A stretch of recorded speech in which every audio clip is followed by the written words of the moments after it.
Hello everyone, কোন এয়ারলাইন্সে ticket কাটবো, কোন এয়ারলাইন্সের প্রাইস কম, কোন এয়ারলাইন্সের সার্ভিস ভালো। মালয়েশিয়ায় যারা ফার্স্ট টাইম ফ্লাই করছেন তাদের অনেকের মাথায় হয়তো বা এই কোশ্চেনটা এসে থাকে।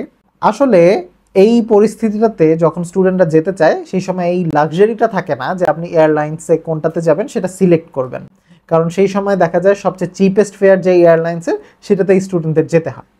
তবে যদি আমাকে জিজ্ঞেস করেন ওভারঅল আমার এক্সপিরিয়েন্স এবং আমার আশেপাশের মানুষের এক্সপিরিয়েন্স থেকে, তাহলে অনেকগুলো ফ্লাইটই তো আসলে ঢাকা টু কুয়ালালামপুর অপারেট করে থাকে।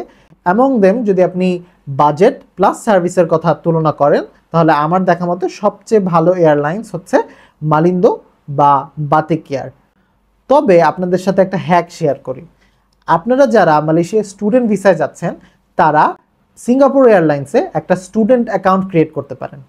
সিঙ্গাপুর এয়ারলাইন্সের সার্ভিস নিয়ে তো নিঃসন্দেহে সবাই জানেন হয়তো যে ওয়ার্ল্ডের one of the best airlines সেটা, এবং স্টুডেন্ট অ্যাকাউন্টের উপর ভিত্তি করে সিঙ্গাপুর এয়ারলাইন্স একটা very very good amount of discount দিয়ে থাকে, যেটা আপনার জার্নিকে অনেক বেশি চিপ করে তুলতে পারে। ধন্যবাদ সবাইকে।